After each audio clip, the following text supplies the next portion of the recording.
오늘 하나님께서 우리에게 주신 이 말씀을 살펴보니 아브라함이 세상을 떠나는 모습이 담겨져 있습니다. 불과 지난주에 우리가 모리아산에서 아들 이삭을 바치려고 했던 아브라함을 보았는데요. 그리고 지난주 오후 예배 때 우리가 아브라함의 아내 사라와 사별하는 장면을 또 보았습니다. 아브라함과 사라가 함께 부부가 되어서 결혼 생활을 몇 년을 하셨는지 그러면 기억나십니까? 어림잡아도 110년입니다. 110년 동안 부부가 같이 살았어요. 참 대단히 오랜 세월을 살았죠. 우리는 그 아브라함이 이삭을 바치는 장면, 그리고 아내와 사별하는 장면, 그리고 이제 오늘 있었던 아브라함의 죽음 이전에 이삭을 장가 보내는 장면, 뭐 이런 것들이 나옵니다만, 이렇게 띄엄띄엄 보고 있으니까 휙휙 지나가지만, 사실 아브라함이 그 아내 사라가 127세에 죽었는데, 오늘 아브라함이 지금 하나님 앞에서 175세를 살고 죽었어요. 아브라함이 사라를 떠나보내고 혼자 산 세월이 38년입니다. 적은 세월이 아니죠.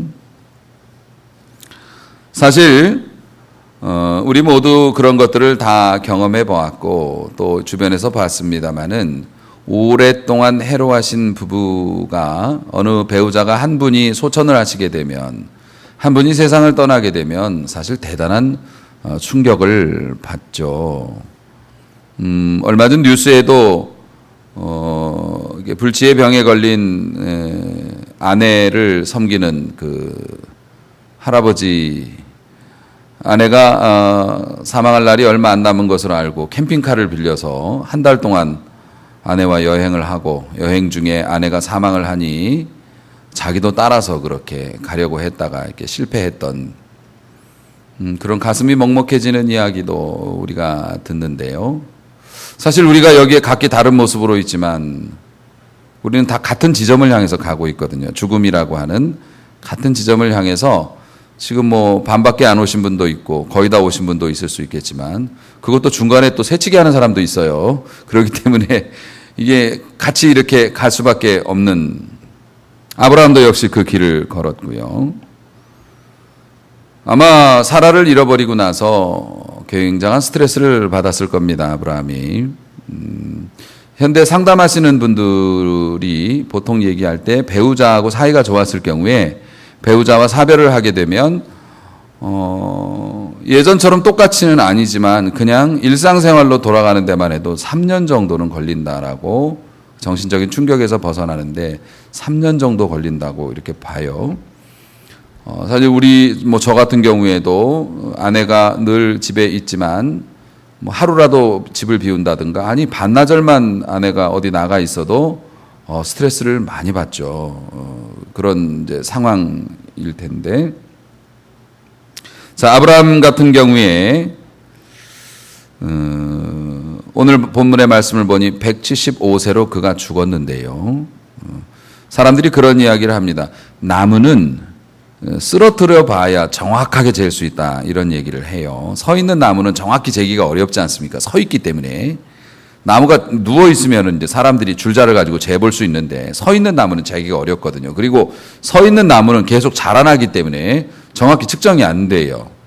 그러니까 사람도 그 사람을 평가할 때는 죽은 다음의 평가가 정확하죠. 왜냐하면 사람이 살 날이 1년만 더 남아 있어도 1년 동안에 무슨 짓을 할지를 몰라요. 그렇죠. 평생 쌓아놓은 업적을 한순간에 무너뜨릴 만한 말짓을 할 수도 있어요, 사람이라는 게. 그렇기 때문에 그 사람에 대한 온전한 평가는 그 사람이 이제 세상을 떠난 다음에 완전한 평가가 가능해지겠는데, 우리가 그동안 거의 2달 동안 아브라함에 대해서 말씀을 보며, 아브라함은 이미 이제 누워있는 사람이 됐죠. 왜냐하면 하나님이 데려가신 지가 오래됐으니까. 그래서 그 사람의 삶을 다 이리저리 둘러보고 관찰을 했습니다마는, 자, 여러분, 아브라함 하면 우리가 별명이 뭐죠? 믿음의 조상이라고 얘기를 합니다. 또 하나님이 그에게 말씀하신 대로 너는 복이 될지라. 그래서 복의 근원이라고도 이야기를 합니다. 근데 아브라함을 이렇게 살펴보고 오늘 이 말씀까지 이렇게 보고 나서 제가 개인적으로 아브라함에게 흠모하는, 아브라함을 닮고 싶다라는 건 그의 재산이나 아들을 바치는 믿음도 훌륭하시지만은요, 제가 아브라함을 이렇게 보면서 나도 이렇게 살고 싶다라고 생각했던 것 중에 하나가 피니시 순간까지, 다시 말해서 골인 지점에 들어가는 순간까지 전력 질주를 했던 그의 삶의 태도였다고 저는 고백을 하고 싶습니다. 이 보면 아브라함이 아내를 잃었어요.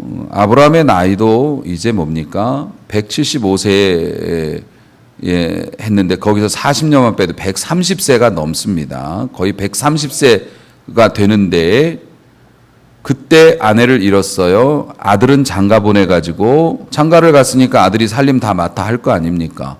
파파 할아버지가 되셨어요. 아내분은 그렇게 되셨고 아들에게 이제 집안일을 물려줬어요. 그 다음에는 뭐 해야 됩니까? 그때는 골프도 없었단 말이에요. 그러면은 보통 휠체어 같은 흔들의자나 앉아가지고 큰 문 입구에 앉아가지고 오가는 사람 간섭이나 하고 여생을 그렇게 보내다가 때 되면은 죽는다.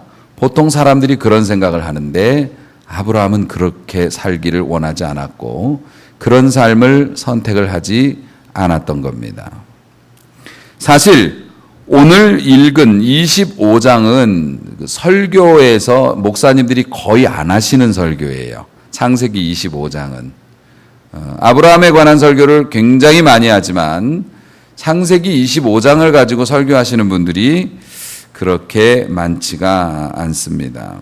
물론 이제 야곱과 에서의 이야기도 나옵니다만은 왜 설교를 안 하시냐면 우리는 아브라함 하면 뭐라고요? 믿음의 조상. 아브라함 하면 누구라고요? 복의 근원. 이렇게만 생각을 하고 여러분 아브라함 하면 머리가 희고 산신령같이 백발에 점잖으신 믿음 좋은 장로님 같은 그런 느낌을 받는데요. 그래서 25장을 잘 설교를 안 하신다고요. 왜냐하면 아브라함이 세장가 같거든요. 요즘 아이들이 말하는 대박 사건입니다. 130이 넘은 할아버지가 세장가를 드셨어요. 25장 1절 보니 아브라함이 후처를 맞이합니다. 그 이름이 그두라라는 여자입니다. 이 그두라라는 이름의 뜻은 향기입니다. 이 여자가 향기로운 여자였나 봐요. 130이 넘은 할아버지께서 이 여자하고 사랑에 빠지셨습니다. 사실 어떤 사람은 이런 사실에 대해 아브라함이 사랑에 빠졌다는 것에 대해서 되게 불만을 가지시는 분들이 많이 계십니다. 보통 부모님들이 나이가 이렇게 있으셔가지고 사별을 이제 하시잖아요. 어머니가 돌아가셨는데 아버지가 다른 할머니하고 사귀고 있다는 걸 자식이 알게 되면 보통은 이렇게 선뜻 축하가 잘 안 되는 경향이 있을 겁니다. 우리 모두가 그런 생각 가지고 있죠. 아니 다른 분하고 사랑에 빠지셨다, 뭐 데이트하신다 아버님이 그러면은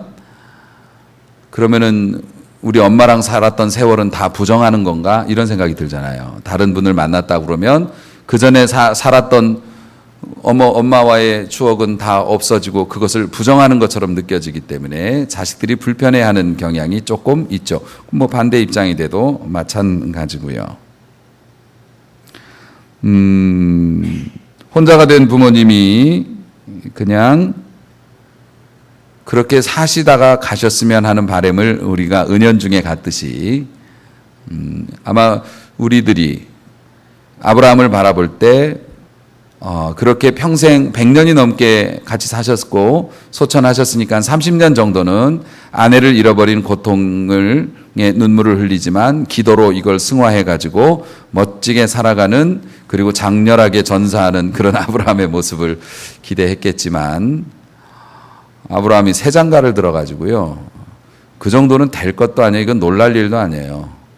자식을 6을 낳았어요. 그 와중에 또 건강하셨습니다. 아주. 정말 그러니까는 목사님들이 여기 설교를 잘 안 하시는 거예요. 25장을. 그 믿음이 약한 성도들은 뭐래? 뭐 이러실까 봐. 아브라함의 명성에 흠이 갈까 봐 이게 잘 이렇게 들추지를 않는 경향이 있는데 성경은 그거를 낱낱이 기록해 놓으셨어요. 왜 성경이 기록을 해 놨을까? 다 이유가 있는 거거든요. 그것에 대해서 여러분들에게 말씀을 드리고 싶은 겁니다. 아브라함은 인생의 새로운 경험을 하네요. 사랑에 빠졌겠죠. 그러니까 결혼을 했겠죠. 130의 할아버지가 말입니다. 그리고 결혼을 했는데 이 여자분이 몇 살 있는지는 잘 모르겠어요. 근데 아기를 낳을 정도면, 그것도 6을 연달아 낳을 정도면 아무래도 좀 젊으신 분이 아닐까 싶은데요. 아브라함에게 어느 날 새로운 그두라라고 하는 후처라고 돼 있는데 이분이 이제 와서 얘기를 했겠죠. 저기 제가 아기를 가진 것 같아요. 물론 뭐 생명은 하나님이 주시는 거지만 아브라함이 기분이 아주 묘했을 것 같아요. 좋아하셨을 거라고 생각을 합니다. 워낙 손이 귀한 집안이라 제가 아기를 가졌어요라는 얘기를 아브라함은 130년을 살아오면서 2번밖에 못 들었거든요. 하나는 이스마엘 낳았을 때, 그 다음에 이삭을 이제 낳을 때, 보통 족장 정도 되면은 그 정도 경제력과 그 정도 레벨이 되면은 뭐 20, 30명은 기본인데, 당시의 관습으로 봐서는 2밖에는 못 봤는데, 세상에 모든 사람들이 죽을 준비하고 기다려야 되는 상황에서 아기가 생겼다는 겁니다. 놀라운 일이죠. 항상 아기의 소식은 놀랍죠. 며느리가 아기를 갖지 못해서 권사님, 시어머니 권사님께서 며느리를 위해서 엄청 기도하시고 목사님 신방 받으면서 기도하는데 자기가 아멘 아멘 했다가 권사님이 아기가 들어섰다는 그런 예화도 있습니다만은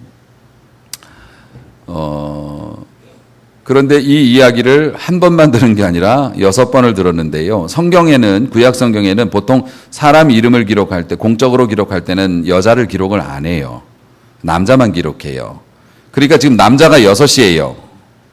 이 25장 2절 보면 시므란, 욕단, 무단, 미디안, 이스박, 수아 6을 낳았는데 어떻게 사람이 남자만 6을 스트레이트로 낳을 수가 있어요. 중간에 여자도 섞여 있죠. 그러니까 6 이상을 낳았다는 겁니다. 대단한 일을 하셨습니다. 그런데 아브라함이 죽기 전에 오늘 읽은 이제 본문의 말씀이 그런 내용인데요. 아브라함이 이삭에게 자기의 모든 소유를 주었고 6절 자기의 서자들에게도 지금 6 아들이죠. 이 아들들에게도 재산을 아마 풍족하게 떼어줬던가 봅니다. 그래서 집안에서 분쟁이 일어나지 않도록 자기 아들 이제 적자였던 이삭과 나머지 서자들이 부딪히지 않도록 요거를 잘 이렇게 위치 조정도 해주고 서로 싸우지 않도록 먹고 살 만큼 재산도 떼어주고 아마 그랬던 것 같습니다. 현금을 쌓아두고 관에까지 싸들고 가서 깔고 누우려는 생각을 하지 않고 살아있을 동안에 자식들에게 공정하게 아마 나누어 줬던 것으로 보입니다. 그리고 175세가 됐어요. 향년 175세. 이 향년이라는 말은 그가 살아온 횟수를 말합니다. 그가 살아온 해 175년 이런 뜻이죠. 그리고 8절 나이가 높고 늙어서 이렇게 되어 있습니다. 그리고 기운이 진하여서 사고로 죽은 게 아니라 이제 숨 쉴 힘이 없어 갖고 이제 돌아가신 것을 의미하는데요. 복된 죽음이죠. 그런데 나이가 높고 늙어서라는 이 단어를 우리는 나이가 많았으니까 늙었지만 히브리어를 직역하면 내용이 좀 다릅니다. 나이가 높고 늙어서라는 그 말은 그 연수가 충만해서 만족했다라는 의미입니다. 직역을 하면 그래요. 우리는 지금 의역을 해서 우리말로 번역을 했습니다마는 히브리어의 그 단어는 나이가 높고라는 단어는 그 연수가 충만해서 만족했다라는 뜻으로 무슨 얘기냐면 죽어도 여한이 없다라고 할 정도로 정말 다시 살으라고 그러면 이렇게 못 살 것 같아. 정말 이 사람이 숨지기 전에 그런 생각을 했다는 겁니다. 다른 사람들도 그렇고 정말 멋진 인생 살았다. 보통 사람이 너는 언제쯤 죽을 거다라고 정해지게 되면 1년만 더 살 수 있다면, 6개월만 더 살 수 있다면 너무 아쉽고 내가 눈을 감자니 이 자식들이 눈에 밟히고 또 뭐가 막 그러고 정말 평생 슈퍼하다 돌아가시는 분은 막 자식들이 애도하고 있는데 야 가게는 누가 보고 니네가 여기 다 왔냐 이러고 돌아가신다는데, 아브라함 같은 경우에는 그런 게 없이 만족하게 누릴 수명을 꽉 채우고 하나도 후회함이 없이 그렇게 돌아가셨다는 겁니다.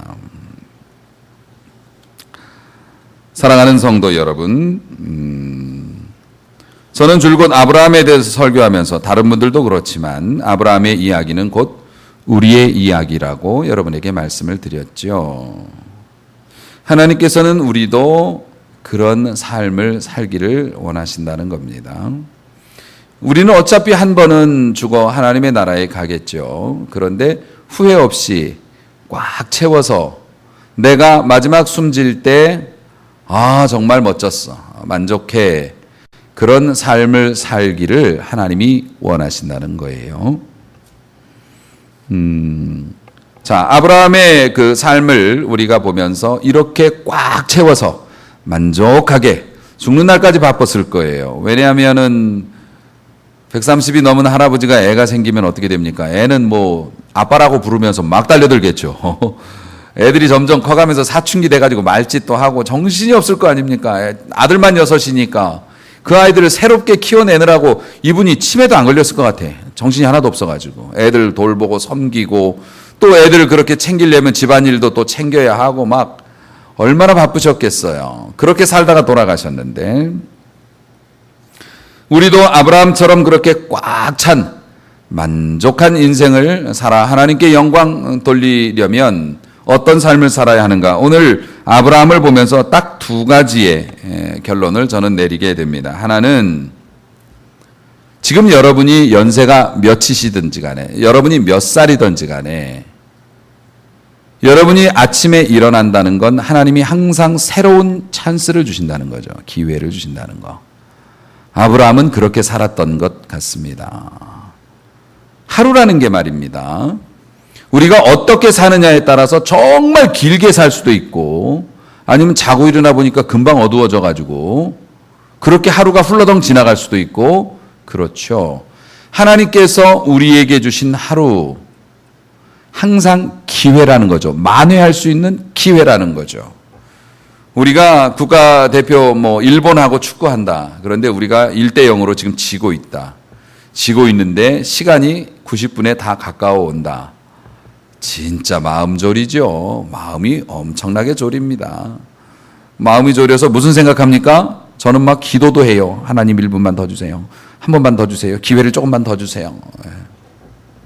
그런데 하나님께서 우리를 아침에 깨어나게 하신다는 건 뭡니까? 기회를 또 주셨다는 거죠. 기회를 또 주시고 또 주시고 역전의 은혜 한 골을 넣을 수 있는, 한 번 더 공격해 볼 수 있는 기회를 주셨다는 겁니다. 아브라함은 삶의 방식이 그랬다는 거죠.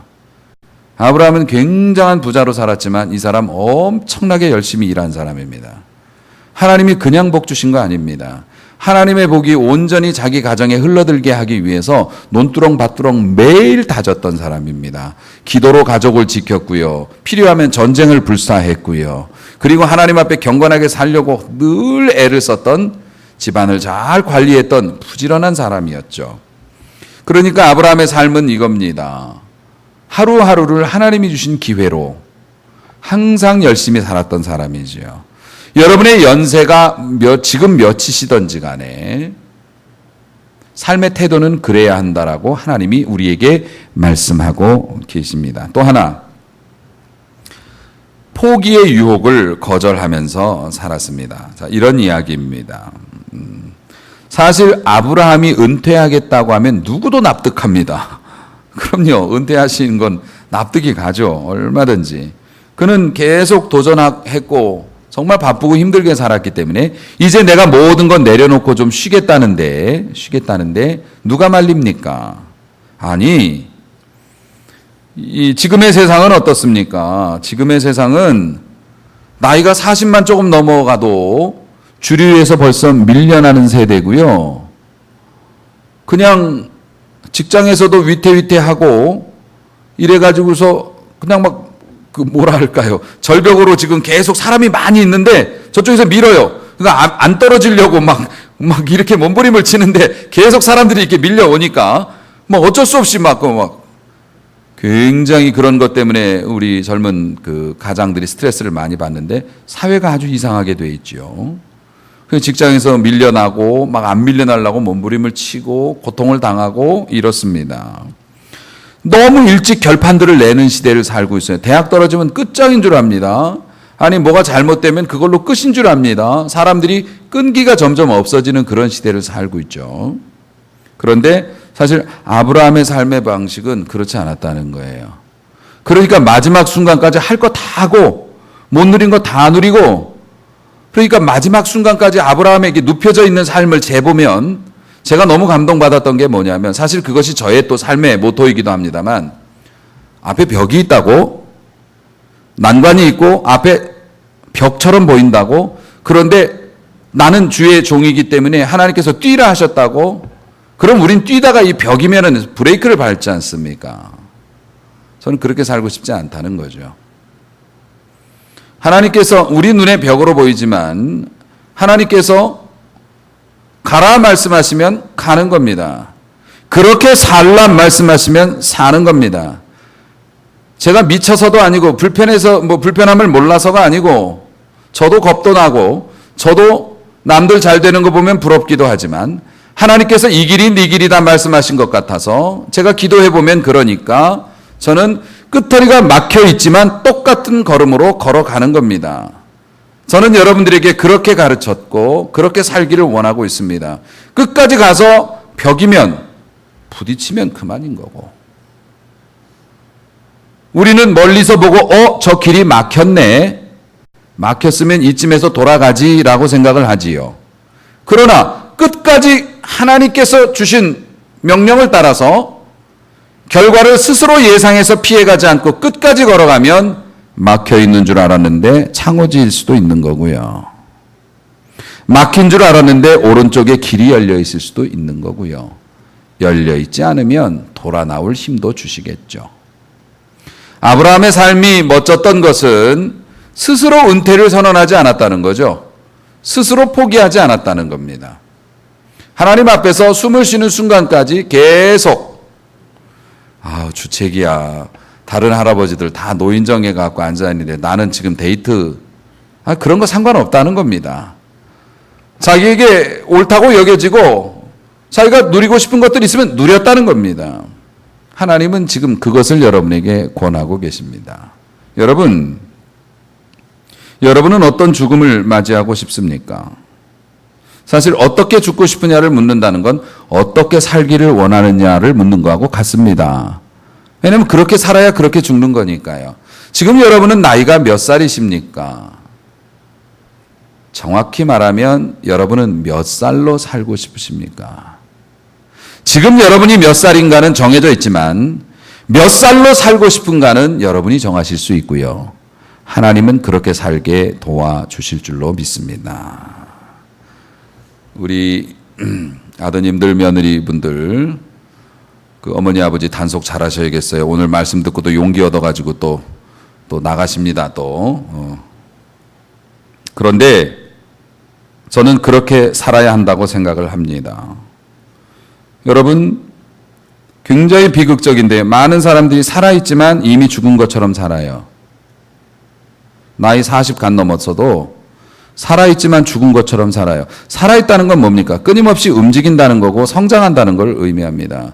근데 나이 40 넘어가지고 간 넘어서 나 이제 직장도 이제 더 이상 한계 상황이고 나 건강도 그렇고 가정도 그렇고 난 이미 학교 졸업했고 난 이미 직장 그만뒀고 난 이미 결정할 수 있는 거 다 했고 난 이미 다 했으니까 더 이상 내 인생에 새로운 건 없어. 그냥 나쁜 일이나 안 생겼으면 좋겠어. 이건 한쪽 발을 죽음에다 담그고 나머지 발을 그리 끌고 가는 거하고 똑같아요. 살아있지만 살아있는 의미가 없잖아요.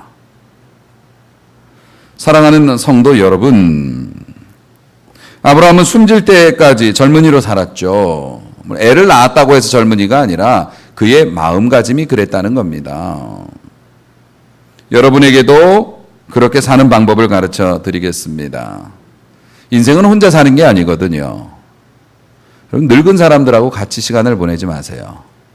여기서 늙은 사람이라는 게 나이가 많으신 분을 의미하는 게 아닙니다. 어린아이인데도 늙은 마음을 가지고 있는 사람이 있어요. 부모님들 자식에게 많이 하는 말씀이 뭡니까? 하지마. 네가 뭘 한다고 그래? 이건 부모님이 이미 늙으신 거예요. 그거는 마음이 늙어버린 거예요. 왜 안 됩니까? 방법이 있습니다. 할 수 있습니다. 여러분, 연세 높으신 어르신들께서 화려한 옷을 입으신다거나 아니면 뭐 새로운 뭔가를 막 도전하시는 거, 연세 높으신 어르신께서 좀 점잖게 계시면 좋은데 왜 저러고 다니실까? 저는 지지합니다. 그렇게 사셔야 돼요. 세상에 얼마나 많은 것들이 있고요. 지금도 왜 내가 내 스스로에게 은퇴를 명령합니까? 왜 스스로에게 나 살았다고요. 우리 모두 살아있어요. 하나님의 축복의 강물이 흐르고 있고요. 물고기가 가득 있어요. 손 뻗어 잡으면 잡혀요. 그런데 왜 스스로를 노인이라고 말하고 스스로를 가능성이 없다고 말하고 스스로 내 인생에 가슴 뛰는 일은 없다고 왜 스스로 그렇게 판단을 하고 왜 그럽니까? 그러니까 그런 사람들하고 놀지 마세요. 안 돼. 해봤는데 안 돼. 이제 뭘 새롭게 시작해. 그게 가능성이 있겠어? 그런 분들하고 놀지 마세요. 한번 해보지 뭐. 멋있잖아. 사랑하는 성도 여러분, 자아도취, 비관론, 운명론, 현재와 미래 웃지도 잘 않고요. 나 다 알아. 내가 다 해봤어. 이런 건 되는 게 아니야. 여러분 그런 분들하고 놀지 마세요. 같이 그렇게 돼요. 사랑하는 성도 여러분, 아브라함의 이야기는 다시 말씀드립니다. 우리의 이야기고요. 성경에 나와 있는 위대한 믿음의 사람들의 성공과 실패는 너희도 그렇게 될 수 있다라는 하나님의 말씀이세요. 엘리야도 그렇고 아브라함도 그렇고 우리와 성정이 같은 사람이라고요. 그러니까 성정이라는 것은 우리의 성품과 감정을 의미하는데요. 그들도 무서워했고 그들도 게을렀고 그들도 실수했고 똑같아요. 주님께서 말씀하셨어요. 내가 하는 것을 믿는 자는 내가 하는 것을 너희도 할 수 있을 거라고 말씀하셨다고요. 성경의 위대한 사람들이라고 말하지만 그 위대한 사람들 우리도 그 범주 안에 들어갈 수 있다고 말씀하시는 거예요. 안 그러면 천사들의 이야기를 쓰지 왜 사람 이야기를 씁니까? 지금 여러분의 연세가 몇 살인지를 중요한 게 아니고요. 여러분이 몇 살로 살겠다고 생각하시는 게 더 중요하다니까요. 여러분 오랫동안 기도했는데 하나님이 안 들어주셔서 이제 그냥 기억의 서랍 속에 넣어놓았던 기도 제목이 있습니까? 오늘 말씀 듣고 다시 꺼내보시기를 주님의 이름으로 축원합니다. 사람들 눈치 보느라고 자식들 눈치 보고 주변 사람들 눈치 보느라고 정말 내가 하고 싶었던 거 있었는데 그냥 서랍 속에 넣어놓으신 분들이 있습니까? 그 꿈을 잊어버렸으면 모르는데 잊지는 않았어요. 하지만 너무 늦었어. 이런 일을 하기엔. 다시 꺼내보세요. 하나님이 복 주실 줄로 믿습니다. 여러분, 하나님이 여러분에게 원하시는 삶은 여러분이 교회 열심히 다니고 헌금 많이 내는 삶만이 아니에요. 여러분의 가정에서 웃음소리가 나는 걸 듣기 좋아하시고 여러분이 세상에서 어떻게 사람이 살면서 예배만 드립니까? 어떻게 기도만 해요? 어떻게 전도만 합니까? 일도 하고 사랑도 하고 놀러도 다니고 그러는 겁니다. 인간의 삶이 다 똑같잖아요. 하나님은 여러분이 건강하게 재미있게 살기를 원하시고 계세요. 그러니까 더 이상 스스로에게 선언하지 마시라고요. 끝났다라고 말하지 마시라는 거예요. 지금도 할 수 있는 일이 있고 지금도 너와 내가 뭔가를 좀 해보고 싶어 라고 우리에게 다가오시는 주님의 은혜가 있다는 것입니다. 여러분 잊지 마세요. 매일매일이 새로운 찬스입니다. 기회라고요. 하나님이 감동을 안 주시면 모를까. 하나님이 여러분의 마음을 설레게 하고 두근거리게 하는 것들을 잠재우지 마세요. 그래서 물론 뭐 그렇다고 집을 나갈 수 있는 형편은 아니지만은요. 지금 있는 상황에서 이제부터 우리가 과거로 돌아가서 과거를 바꿀 수는 없지만 우리가 지금 내리는 선택으로 미래를 바꿀 수 있다고요. 그렇기 때문에 아브라함처럼 앞날을 미리 예측하고 스스로 물러나는 것이 아니라 아브라함처럼 끝까지 오늘 하루하루 좋은 것들을 결정하시고 좋은 일들을 많이 하심으로 말미암아서 건강하고 복된 삶을 살아가는 여러분들이 되었으면 좋겠습니다. 하나님이 그걸 원하고 계시니까요. 화이팅 하십시오. 하나님이 함께 하시고 하나님은 여러분이 행복해지는 것을 좋아하십니다. 도와주실 겁니다. 오늘도 작은 행복에서부터 큰 축복까지 여러분 부지런히 찾으시고 도전하던 것을 멈췄던 것들을 다시 한번 찾아보셔서 분발하심으로 말미암아 하나님이 주시는 귀한 은혜와 복을 다 누리시는 복의 근원 되시는 백성 되시기를 주님의 이름으로 축원합니다.